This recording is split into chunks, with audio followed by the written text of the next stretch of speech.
Hello, hi, I'm back at it with another video. Love to see you. I'm Will. If you've never been here, I'm a guy from the UK. I like to talk about ideas that seem to permeate in my brain box, and I like to discuss them in videos to yourself, beamed to wherever the heck you are on planet Earth or beyond. If you have access to YouTube, you can watch it. But today I'm going to reflect on something I've been thinking about a lot, something that's been in my head a lot. So, the question for today, nostalgia, is it good or bad? So what I mean by that when I'm thinking about nostalgia is, my definition, for all of us to be clear, is for something to have happened historically that we view favorably. It's going to be the rolling definition here. So I'm going to start with the good camp. So in my opinion, a big part of nostalgia actually is kind of like what I would think of as like a social glue, a social cohesion of sorts, right? When we think about the culture we live in, when we think about how we connect with each other, we kind of have nostalgia for shared values, shared ideas of the way the world was, right? It's something I see a lot in certain propaganda. Wasn't the country great? Wasn't this part of the world great? Back in the way back when we had these certain ways of being that were amazing and awesome and lovely, and why don't we go back to that, right? But I really empathize with like how people like really connect with this, right? There's like an idea for me of like Britishness, and I think this really calls from a nostalgic place of like what being British is and what we emotionally connect to when we think British. You know, some people might think Mary Poppins, some people might think Doctor Who, some people might think sipping tea in a top hat, some people might think of a Cockney, apples and pears. There's lots of like different things people think about when we think about Britishness, and there's a lot of different flavors of that, right?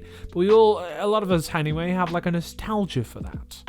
And when we talk about how we live in the world now, it can often be in relation to that nostalgia. Is something that I kind of feel I see in some people I interact with, and in myself. I think, oh man, wasn't it so much easier when I was a kid, right? And for me, there's a bias there of like, well, obviously it was easier. I had no responsibilities. I didn't have to pay bills. I didn't have to like have a career. I could just be like a kid, like playing, right? I could be free and open, and like I feel for me, like my nostalgia, my nostalgic feelings are like, wasn't I so calm and playful and free feeling back when I was a kid, right? Like that's such a warm, fuzzy feeling. I feel warm and fuzzy reflecting on that. And then I think about a lot of the media that I engage with in relation to that. It kind of harkens back to my kind of physical media video the other day of like a warm, fuzzy feeling we get when we like look at physical media, right? Physical media also, you know, we own the thing. We don't have to deal with licenses ending or random platforms collapsing and us losing access to content that we've paid for. But also, it's really interesting because it also makes me think about characters. Like I when I was a kid, right? Dragon Ball Z. I love Dragon Ball Z. I was a huge Dragon Ball Z fan. Huge, right? And I think about the YouTube algorithm a lot here. That like YouTube serves up nostalgia on the boatload aggressively, right? Like in my YouTube shorts now, I'm getting like loads of clips from like old school Dragon Ball Z and Dragon Ball and Dragon Ball GT, like one of like Goku and Super Saiyan 2 and Majin Vegeta at the World Martial Arts Tournament. Like wanting to Vegeta trying to provoke Goku to fight, and then Supreme Kai walks in the way, and they're like, "No, we're not doing this." And Goku's like, "I'm gonna kill you if you get in the way of my fight." You know, stuff like that. That's like feels really cool, right? And I think it feels really cool to me because this is evoking nostalgia in me, that warm fuzzy feeling, because I'm going back to the time in my life where I was on the playground trying to like power up with my friends in primary school, elementary school for Americans, and trying to do my own Kamehamehas and go Super Saiyan and try and fly and have my own flying Nimbus. And like I played like that with all my friends, and that was like really freeing and really fun, right? And then I like watch these clips now, and I'm almost like, wow, like this is so cool, because like when I watched these clips, I felt like a real sense of like awe and peace, and like a little drop of that historically. And I guess I'm going to use this part to transition to the bad. Nostalgia. I feel really conflicted about nostalgia, because I think the negative of nostalgia is it can kind of really hold you back from like growing up. It can really hold you back from being present in the moment. And I think like a lot of media really plays on these nostalgic elements.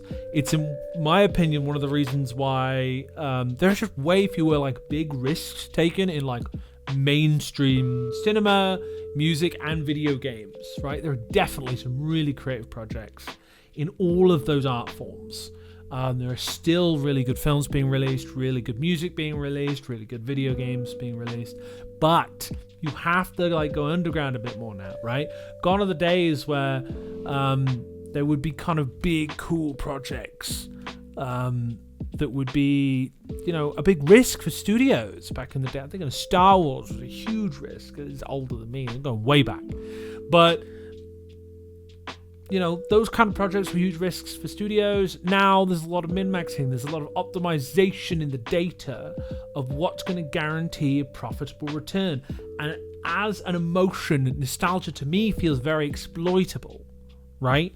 Because while I feel like, hell yeah, Vegeta, Majin Vegeta, and Goku in the Buu Saga are like badass, I know that like certain emotions that were positive for me when I was younger are being kind of leveraged here to feel a certain way and engage with media in a certain way. It's kind of taking me out of who I am like now, right? Because yeah, like life's stressful, stuff's hard, but there's still like positives to my life. There's still like things I enjoy, and I'm really lucky and grateful that there are aspects of my life that I enjoy now.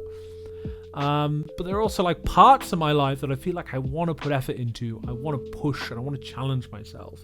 And like I feel like I get dragged into this like nostalgia cave that pulls me away from engaging as much as I feel I should, right? These are kind of my expectations and judgments, and these could be fueled by social media, these could be fueled by a lot of things. But I really feel like nostalgia keeps us from what we could be, keeps us from what we can get from the moment. And saying as somebody who loves to like watch old shows sometimes, not to judge anyone, but like it can be really hard to grow and be somebody other than who you were when you were a kid, you know? Parts of my video game addiction personally were like me refusing to grow up and avoiding taking the mantle of adulthood. And I feel I see this a lot in the world we live in, you know? I'm not special here. And I feel a lot of us fall into these nostalgia traps. I think YouTube really plays on them really hard. But I really feel like it's something we're all going to have to tackle, is like these normal aspects of our psychology I feel are like absolutely abused to the maximum.